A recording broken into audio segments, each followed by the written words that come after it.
warahmatullahi wabarakatuh. Apa kabar semuanya? Tentunya saya harap baik-baik saja. Kembali lagi di channel Bapak Guru 1988, saluran informasi dan pendidikan bagi kita semua. Baik rekan-rekan sekalian, kali ini lagi kita kembali membahas tentang soal TWK yang masih menjadi momok menakutkan bagi rekan-rekan kita yang sudah melaksanakan ataupun yang belum melaksanakan SKD untuk tahun 2024. Tetap rekan-rekan sekalian, kuncinya adalah belajar, berdoa, dan fokus serta tetap menjaga kondisi badan dan mental kita dalam keadaan yang fit serta harus mempersiapkan diri dengan sebaik-baiknya. Utamanya manajemen waktu, baik itu pada saat kalian datang ke tempat tes maupun pada saat kalian tes. Jangan sampai kalian datang terlambat, apalagi tidak bisa masuk lagi ke ruang tes. Oke, tanpa menunggu berlama-lama, mari kita mulai soalnya.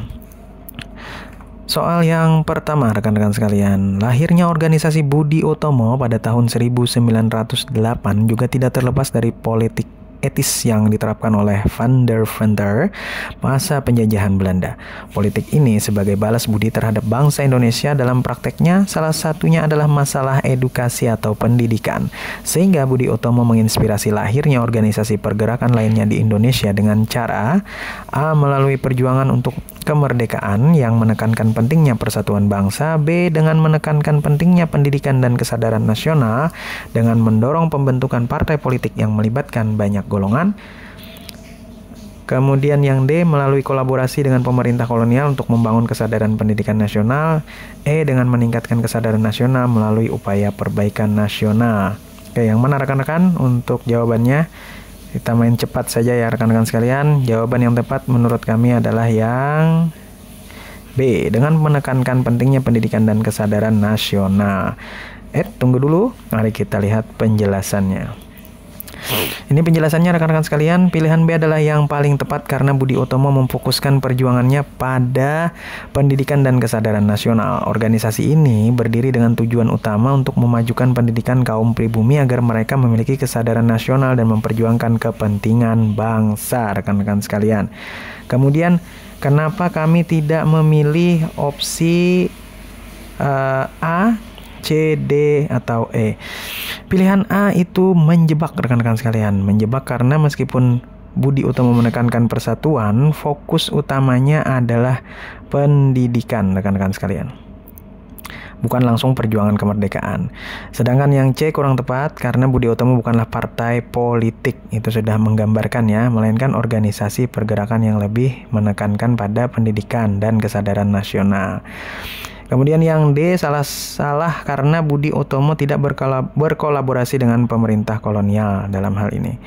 E terlihat relevan namun lebih fokus pada kesadaran pendidikan dan budaya daripada perbaikan secara umum. Jadi pilihan yang paling tepat adalah yang B rekan-rekan sekalian. Oke, aman ya? Lanjut. Soal nomor 2, tindakan yang mencerminkan sikap cinta tanah air terhadap pelaku penyebar hoaks yang memecah belah bangsa adalah A. menyerang akun sosial media pelaku, B. mengajak masyarakat tetap tenang, C. mengedukasi masyarakat tentang verifikasi informasi, D. mendorong pelaku untuk meminta maaf, E. melaporkan pelaku ke pihak yang berwenang. Jadi di sini kata kuncinya adalah mencerminkan sikap cinta tanah air terhadap pelaku penyebar hoax yang memecah belah bangsa. Jadi apa yang harus kita lakukan rekan-rekan sekalian? Menurut kami jawaban yang tepat adalah yang E, melaporkan pelaku ke pihak yang berwenang. Nah, penjelasannya opsi E adalah yang paling tepat karena melaporkan pelaku penyebar hoax ke pihak berwenang menunjukkan tindakan yang sesuai dengan hukum dan berperan dalam menjaga persatuan bangsa. Sikap cinta tanah air tercermin melalui penghormatan terhadap hukum dan keinginan untuk melindungi masyarakat dari ancaman yang dapat memecah belah bangsa. Jadi jawaban yang menurut kami tepat adalah yang E. Kemudian kenapa kami tidak memilih A, B, C, dan D? Opsi A salah. Karena menyerang akun media sosial pelaku bukanlah solusi yang sesuai dengan prinsip hukum yang tentu saja dapat memperburuk situasi. B baik, namun hanya mengajak masyarakat tetap tenang tanpa tindakan konkret tidak menyelesaikan masalah. C adalah langkah positif, tetapi edukasi tentang verifikasi informasi lebih bersifat preventif ya, dan tidak langsung menangani pelaku kejahatan. Opsi D mendorong pelaku untuk meminta maaf adalah niat yang baik, namun tetap harus dilakukan melalui proses hukum yang jelas agar pelaku benar-benar bertanggung jawab atas perbuatannya. Nah, jadi itu penjelasan kenapa kami tidak memilih opsi A, B, C, dan D. Soal nomor 3. Salah satu bentuk implementasi bela negara yang mendukung perwujudan sila Pancasila khususnya dalam konteks keadilan sosial di masyarakat dan negara adalah A. Pemerintah memberikan akses pendidikan yang setara untuk semua lapisan masyarakat. B. Warga menyumbangkan uang untuk korban bencana alam di negara lain. C. Serikat buruh memperjuangkan hak-hak pekerja untuk mendapatkan upah yang banyak. D. Mendukung kampanye nasional untuk menjaga lingkungan hidup. Atau E. Membantu tetangga yang sedang sakit dengan menyediakan makanan dan bantuan lainnya. Oke, rekan-rekan sekalian. Sini lihat kata kuncinya ya rekan-rekan sekalian. Konteksnya itu keadilan sosial di masyarakat dan negara. Dari kelima pilihan ini, mana yang menurut rekan-rekan sekalian yang tepat? Kalau menurut kami yang tepat adalah yang A ya. Pemerintah memberikan akses pendidikan yang setara untuk semua lapisan masyarakat. Nah, tunggu dulu ya rekan-rekan. Ini dia penjelasannya. Jawaban yang paling tepat adalah yang A ya. Nah, pemerintah memberikan akses pendidikan yang setara untuk semua lapisan masyarakat. Tindakan ini tentunya mencerminkan keadilan sosial yang merupakan inti dari sila kelima Pancasila. Keadilan sosial terwujud ketika setiap warga negara mendapatkan hak yang sama, terutama dalam hal pendidikan yang merupakan salah satu pilar penting bagi kesejahteraan sosial dan kesempatan yang setara. Kemudian kenapa kami tidak memilih opsi C, B, D, dan E?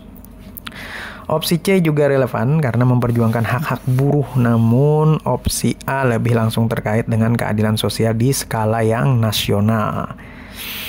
Kemudian opsi B, D, dan E mencerminkan kepedulian sosial tetapi lebih tepat untuk konteks lain yang tidak sepenuhnya terkait dengan keadilan sosial dalam lingkup negara. Oke, lanjut. Soal nomor 4. Penerapan sila kemanusiaan yang adil dan beradab dalam interaksi sosial adalah A. Menyelesaikan konflik sosial dengan cara damai dan kompromi. B. Menghormati orang lain tanpa memandang status sosial. C. Mengedepankan norma-norma lokal dalam berinteraksi. D. Memprioritaskan hubungan baik untuk menjaga harmoni sosial. E. Menghargai perbedaan dengan cara menyesuaikan sikap sesuai situasi. Nah, di sini kita lihat penerapan dari sila kemanusiaan yang adil dan beradab. Dari 5 pilihan ini, rekan-rekan sekalian, mana yang menurut rekan-rekan sekalian yang tepat untuk jawaban soal nomor 4 ini? Kalau menurut kami, jawaban yang tepat adalah yang B. Menghormati orang lain tanpa memandang status sosial, rekan-rekan sekalian. Nah, kenapa? Karena opsi B mencerminkan sikap menghargai dan menghormati setiap orang secara setara, rekan-rekan sekalian. Dan sila kedua tentunya berbunyi kemanusiaan yang adil dan beradab, mengajarkan kita untuk memperlakukan setiap individu dengan adil dan bermartabat, tanpa kita memandang latar belakang ataupun status sosial. Nah, kalau opsi A itu memang terdengar baik, tetapi fokus pada penyelesaian konflik sosial, tidak langsung mencerminkan penghormatan terhadap martabat individu. Opsi C ya jelas kurang tepat ya, karena mengutamakan norma-norma lokal yang mungkin tidak selalu adil.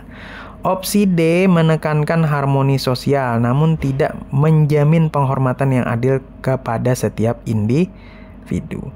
Opsi E terdengar menjebak rekan-rekan sekalian, namun menyesuaikan sikap berdasarkan situasi bisa berisiko tidak menghormati semua orang secara konsisten, rekan-rekan sekalian. Oke, aman ya? Soal nomor 5.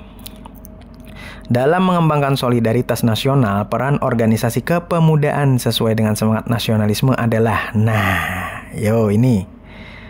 Kita lihat di sini ada opsi A, memperkuat identitas kelompok untuk membangun kebanggaan nasional.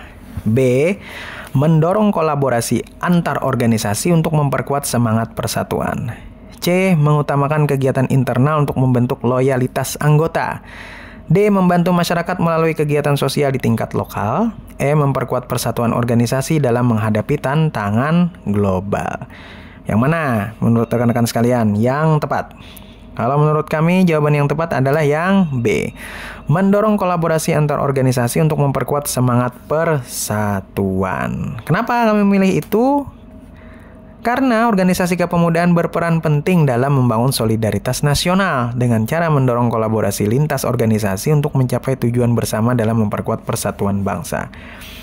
Jadi itu alasan kami kenapa memilih opsi yang B, rekan-rekan sekalian. Jadi di sini pilihan B paling tepat karena mencerminkan kerjasama dan kolaborasi yang esensial dalam semangat nasionalisme. Opsi A menekankan identitas kelompok yang bisa memecah persatuan nasional. Opsi B berfokus pada loyalitas internal saja. Sementara opsi D lebih terbatas pada kegiatan lokal. Opsi E menjebak karena menghadapi tantangan global memang penting, tetapi tidak secara langsung berhubungan dengan membangun solidaritas nasional, rekan-rekan sekalian. Oke, bagaimana? Aman ya rekan-rekan sekalian ya. Nah, kenapa kali ini kami buat videonya agak cepat? Karena saat ini kami sedang dalam kegiatan pelatihan moderasi beragama. Pesan saya kepada rekan-rekan yang belum ikut serta KD untuk CPNS tahun 2024, tetap semangat, tetap berdoa, kemudian tetap berusaha, jangan lupa untuk bisa memanajemen waktu dan juga mengkondisikan fisik serta mental rekan-rekan sekalian dalam keadaan 100% ya rekan-rekan sekalian. Tetap belajar, fokus pada saat menjawab, dan yakinlah bahwa rezeki itu tidak akan tertukar. Terima kasih sudah mengklik video ini. Jangan lupa tekan tombol subscribe, like, komen, atau share bagi rekan-rekan yang berkenan. Jika memang ada jawaban kami yang dirasa kurang tepat, boleh rekan-rekan lemparkan jawaban lain di kolom komentar, serta tentunya jelaskan apa alasan rekan-rekan memilih jawaban atau opsi yang berbeda dengan kami. Oke, sekali lagi kami ucapkan terima kasih. Salah hilap mohon maaf. Wabillahi taufiq wal hidayah. Assalamualaikum warahmatullahi wabarakatuh.